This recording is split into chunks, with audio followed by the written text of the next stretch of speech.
Salut à tous, c'est Frédéric Delavier. Ce soir, je voulais vous faire une petite vidéo pour vous expliquer ce qui fait la singularité de l'homme et ce qui fait la puissance conquérante de notre espèce qui a su s'imposer sur notre planète dans presque tous les milieux et qui est devenue l'espèce dominante. Pour cela, je vous ai écrit un petit texte qui, je l'espère, vous fera comprendre qui nous sommes et pourquoi nous sommes ainsi. Ce petit texte s'appelle « Enseignement par la parole ».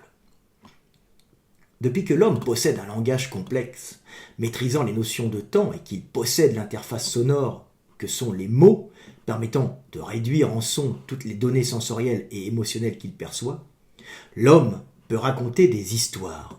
Histoire que celui qui écoute visualise dans sa tête par l'intermédiaire de toute une architecture neuronale permettant de voir et ressentir ce qui est raconté, et de l'intégrer dans sa mémoire comme une expérience vécue. L'homme, comme bien d'autres vertébrés, apprend en regardant ceux de son espèce et de son groupe grâce à un réseau de connexions neuronales appelé neurones miroirs, qui permettent d'activer chez celui qui regarde les mêmes zones du cerveau que celles utilisées pour activer le système locomoteur et émotionnel de celui qui est regardé. Celui qui regarde créera ainsi dans son cerveau tout un ensemble de connexions entre neurones correspondant à des actions qu'il aura vu faire par d'autres.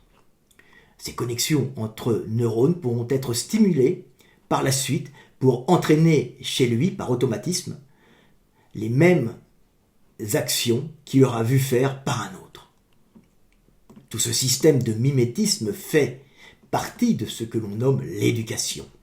Mais cette éducation prend chez l'homme, grâce au langage complexe, une forme sonore que n'ont pas les autres animaux, lui permettant de visualiser par l'esprit et de mémoriser des choses qu'on lui a racontées mais auxquelles il n'a pas assisté et qu'il n'a pas vécu.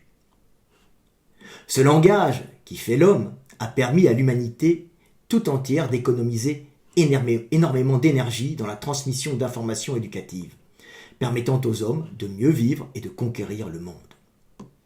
Ainsi, à la différence d'une mère chimpanzé, qui ne peut enseigner à ses petits que par l'exemple de son comportement, une mère humaine, quand son enfant aura fini d'intégrer dans son cerveau l'interface sonore représentant le monde, appelée la parole, pourra, en plus de l'éducation par l'exemple de son comportement, éduquer ses enfants par cette parole, enseignement tout aussi efficace que la démonstration par le corps, mais beaucoup plus économique, car ne demandant pas l'activation coûteuse en énergie de tout un système locomoteur.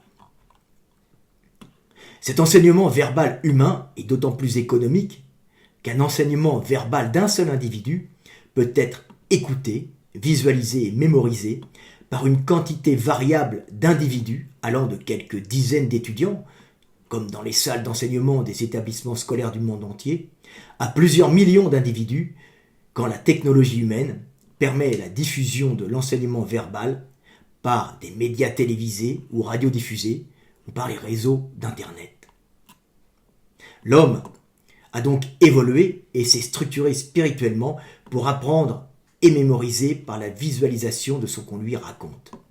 Visualisation de ce qu'il entend qui génère chez lui une particularité sensorielle étrange. Ainsi, lors d'un enseignement dans un cadre sécurisé et spécialisé comme une salle de classe ou un amphithéâtre de faculté, les personnes qui écoutent un cours attentivement seront globalement incapables de décrire avec précision les caractères physiques d'un individu venant perturber le cours et repartant rapidement, mais auront souvent retenu, avec une relative précision, les propos qu'il tenait. Ce phénomène est lié à la nature même de l'enseignement oral humain et du cadre sécurisé du lieu dans lequel il est pratiqué. En effet, les lieux d'enseignement, comme les salles de classe, ne sont pas sans rappeler les feux autour desquels l'enseignement a été dispensé traditionnellement par les chefs et les sages et les chamans depuis des centaines de milliers d'années.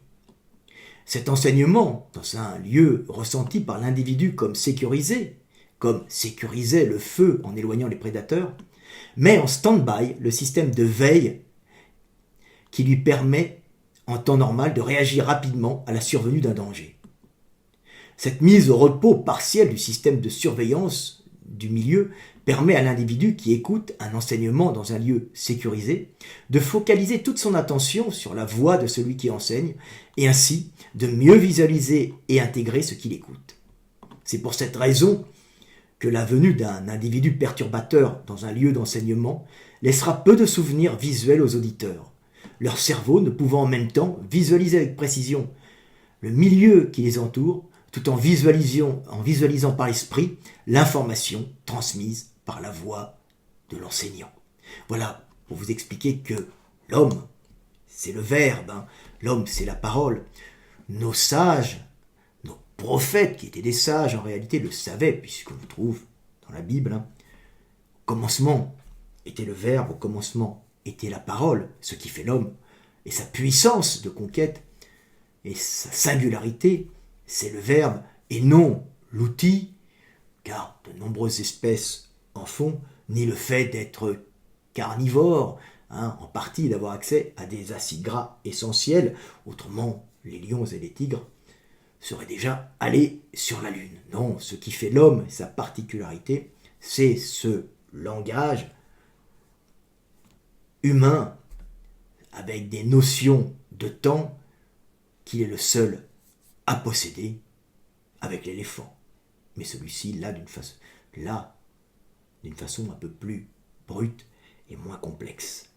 Voilà, c'était une vidéo pour vous expliquer ce qui fait l'homme et pourquoi nous sommes ainsi. Je vous aime et paix sur terre, mes frères.